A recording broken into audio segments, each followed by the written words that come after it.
પ્રધાનમંત્રી મોદી આ વખતે 2 રેકોર્ડ તોડી શકે છે અને એ લોકસભા વિશેની બીજી અનેક વાતો તમારી સાથે શેર કરીશું.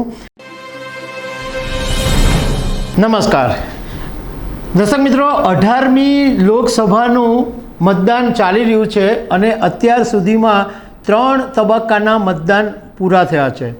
ભારતના ચૂંટણી પંચે ટોટલી 7 તબક્કામાં મતદાન કરવાનું નક્કી કરેલું છે અને 1 જૂને 7 તબક્કા પૂરા થશે અને 4 જૂને પછી રિઝલ્ટ આવવાના છે.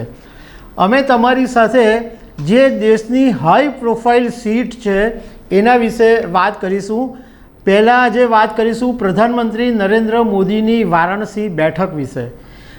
પ્રધાનમંત્રી મોદી આ વખતે 2 રેકોર્ડ તોડી શકે છે અને એ લોકસભા વિશેની બીજી અનેક વાતો તમારી સાથે શેર કરીશું. મારું નામ રાજેશ શાહ છે અને તમે જોઈ રહ્યા છો ખબરછે.com. દર્શક મિત્રો, પ્રધાનમંત્રી નરેન્દ્ર મોદી વારાણસી પર આ વખતે ફરીથી રિપીટ થયા છે અને એમની સામે ઊભા છે કોંગ્રેસના અજય રાય. આ બેઠક ઉપર મતદાન 1 જૂન 2024ના દિવસે થવાનું છે. હવે પ્રધાનમંત્રી નરેન્દ્ર મોદી આ વખતે 2 રેકોર્ડ તોડી શકે છે આ વારાણસીની બેઠક ઉપરથી. પહેલો રેકોર્ડ એવો છે કે પ્રધાનમંત્રી નરેન્દ્ર મોદી હેટ્રિક લગાવી શકે છે. કોઈ પ્રધાનમંત્રી હેટ્રિક લગાવી ચૂક્યા હોય એવા 2 કિસ્સા છે. એક જવાહરલાલ નહેરુ ફૂલપુર લોકસભા પરથી 3 વખત સાંસદ જીત્યા હતા અને ઇન્દિરા ગાંધી રાયબરેલી બેઠક ઉપરથી સતત 3 વખત સાંસદ બન્યા છે.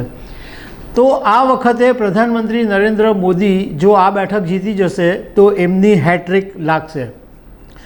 બીજું કે આ વારાણસી બેઠક ઉપર જે વોટિંગ મળ્યા છે, જે વોટ મળેલા છે એ 1977માં જનતા પાર્ટીના ચંદ્રશેખરને 66.22% વોટ મળેલા એ અત્યાર સુધીનો રેકોર્ડ છે. 2019માં પ્રધાનમંત્રી નરેન્દ્ર મોદીને 63.60% વોટ શેર મળેલા. એટલે જો આ વખતે પ્રધાનમંત્રી નરેન્દ્ર મોદીને 66.22% કરતાં વધારે વોટ મળશે તો એ પણ એક રેકોર્ડ તૂટશે. મતલબમાં 2 રેકોર્ડ આ વખતે પ્રધાનમંત્રી નરેન્દ્ર મોદી તોડી શકે એમ છે. બીજું આ બેઠક પર એ છે કે સપા અને બસપાનું આજ સુધી કોઈ દિવસ ખાતું ખુલ્યું નથી. આ બેઠક ઉપર 2009ની અંદર ડૉક્ટર મુરલી મનોહર જોશી ભાજપની ટિકિટ પર લડેલા અને જીતેલા. એ વખતે એમની સામે મુખ્તાર અંસારી બસપામાંથી લડેલા અને અજય રાય તે વખતે સમાજવાદી પાર્ટીમાંથી ચૂંટણી લડેલા, પરંતુ મુખ્તાર અંસારી અને અજય રાય હારી ગયેલા અને ડૉક્ટર મુરલી મનોહર જોશી જીતેલા. એ પછી 2014થી પ્રધાનમંત્રી નરેન્દ્ર મોદી વારાણસી બેઠક ઉપરથી લડી રહ્યા છે અને 2014માં એમની સામે દિલ્હીના મુખ્યમંત્રી અને આમ આદમી પાર્ટીના સંયોજક અરવિંદ કેજરીવાલ ઊભા રહેલા અને તે વખતે પ્રધાનમંત્રી નરેન્દ્ર મોદીને 5,81,022 વોટ મળેલા. અરવિંદ કેજરીવાલને 2,09,238 વોટ મળેલા અને અજય રાય એ પછી કોંગ્રેસમાંથી ચૂંટણી લડેલા તો એમને 75,614 વોટ મળેલા.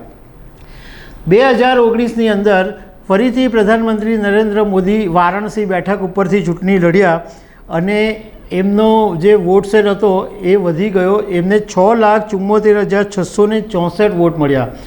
પણ એમની સામે ઉમેદવાર હતા સમાજવાદી પાર્ટીના શાલિની યાદવ, એમને 1,95,159 વોટ મળેલા અને કોંગ્રેસના અજય રાયને 1,52,548 વોટ મળેલા. આ વખતે ઘણા વખતથી એવી ચર્ચા ચાલતી હતી કે પ્રધાનમંત્રી નરેન્દ્ર મોદીની સામે પ્રિયંકા ગાંધી વાડ્રાને આ બેઠક ઉપરથી ઉતારવામાં આવે. ઘણા લાંબા સમય સુધી ચર્ચા ચાલી, પરંતુ આખરે પ્રિયંકા ગાંધીને આ બેઠક ઉપરથી ઉતારવામાં નહીં આવ્યા. પ્રધાનમંત્રી નરેન્દ્ર મોદી વારાણસી બેઠક ઉપરથી 2 લોકસભા જીતતા આવ્યા છે અને એમણે આ સમયગાળાની અંદર વારાણસીની અંદર ઘણા બધા વિકાસના કામો કર્યા છે એવું લોકોનું કહેવું છે.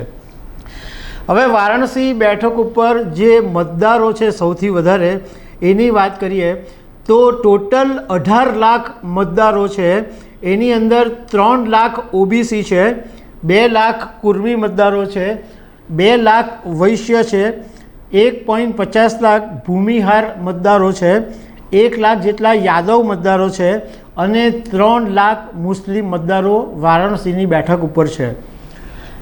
તો દર્શક મિત્રો, આવી અનેક વાતો સાથે અમે તમને મળતા રહીશું. Thank you very much.